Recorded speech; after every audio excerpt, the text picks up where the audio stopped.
we're carrying on from here, hips to the front. We've just done that move. Now, again, the hands will change shape. The right hand simply comes straight underneath the left one. So it doesn't move very far. You see, it only literally moves the width of your hand, because you've just got to turn that one down and bring this one under it like that, see? So the hand hardly moves, it just comes through like that, see? So from here, it's just... At the same time, you've got to pick up your rear heel and turn your eyes to that direction. So you're going to turn your hips just to this corner here, the northeast corner, so that all the weight's on your left leg. You pick it up and place a weight, all the weight then, on your left heel. And see how I've turned my body, so body's to the north now. So I turn it to the right hand corner. Don't stand up, Eli. Keep your weight down. Keep your weight down. Your head must not bob up when you do this movement. And your eyes turn to the right, but your body's turned to this corner here, and your hands change shape. See, don't bring them up. Don't bring them up. From here, look. Just bring it through. See, it stays at that level. It just comes through like that. And as you do that, you roll your heel up. Turn your body to the corner, but your eyes go right down here to that sawhorse over there. Okay, now as you pick your right heel up, your hands are going to change shape again. So you pick your right heel up and you place it down in exactly the same spot and change your hands. Stretch your foot out. How come no one else is doing this, Kathleen? Let's try that again. From here. Turn your hands over, change state, turn to the corner, your eyes go right down to the east. Pick up your heel. Don't stand up, Eli. Keep your knees bent down. Place your heel where it is in a little step and change the shape of your hands. Both hands change. Keep them underneath each other. Yours is back here, Eli. Keep them underneath each other. Stretch your foot out, Kathleen. It must be stretched. Stretch it out further. Now pick it up and put it down more to the front. Stretch it. Kathleen, look, watch this. Watch this. You're putting it down. See how it's bent? You've got to pick it up and stretch it out and then put it down, okay? Let's try it again. Roll your heel up. Your eyes go that way. Top hand, Eli, is incorrect. Keep your weight down. Change hands and stretch your foot out. Now we roll forward on that front foot slowly. Remember doing the cat walking. Your right hand, now both hands will change state again. Your right hand comes straight up in front of your left hand. Your left hand stays where it is. And they both change shape like you're holding a little ball in front. The last thing that happens is your left toes get dragged around towards you as your hip, 45 degrees, as your hip comes to the front. And you're 70% weighted on the front leg now. And that's an out breath. These hands are just at upper chest height. So the top of your fingers, I guess, are about where the pit of your neck is. Hips to the front. Let's try that. In breath. Hey, stop kicking that dog. Out breath. He's doing it mentally, you see. He's learning mentally. Aren't you, Blue? Goodus boyus. Come on. Your hands, you're losing your bottom hand. It's losing shape. It's got to stay directly underneath that other one. Okay, I'll show you the application of that one. It's much the same as the last one. Throw a punch in there, Eli. Okay, same thing. So someone's punching from the side. It's what? That's what you're doing with your hands, you see. Bang.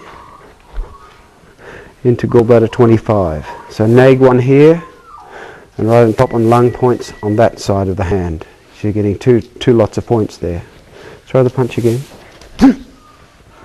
And as soon as that happens, throw the punch again.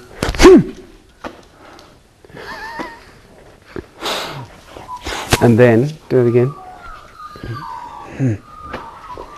See that? So we get three. Throw the punch again, look. And back again. Now we pick this foot up. We stomp. What's wrong with you? We stomp on that foot, gallbladder 42. Bang on that foot. Now as this hand comes through, it slides up his arm. It's a set-up point. I'm sliding up his arm and I end up striking him just in here into spleen 19, like that. And the right hand does a vertical back fist this time, like so. I'm aiming just in here, CV24, just in there, and it's a downward shot. It's not like that, it's just a back fist. See, the back fist simply goes, see how it's going? Look, here's the pullback of the waist to the left, and that makes the fist happen, and then the waist comes back. So you've got to start putting that little shake in as well into the form, you see. So from here, it goes bang, goes. This just by the fact that it's closer, because the right hand comes up the centre, you see, like this.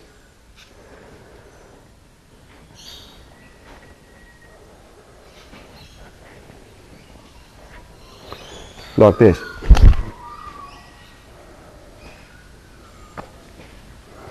Okay, so let me just put that little shake in of your hands when we're doing it in the slow form.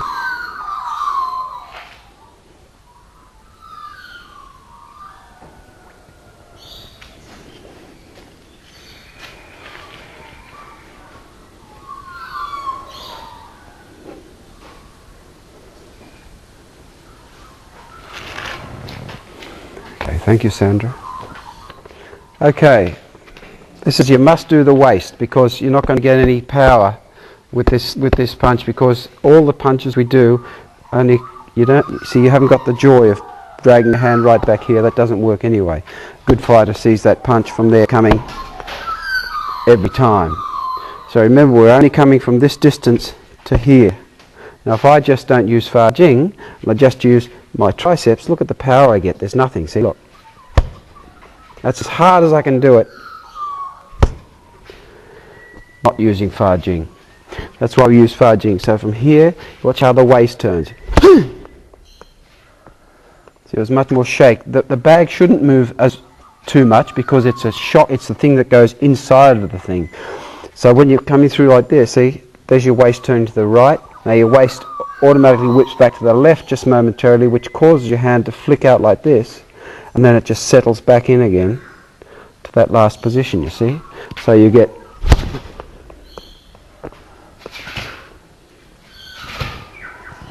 okay, thank you, Sam.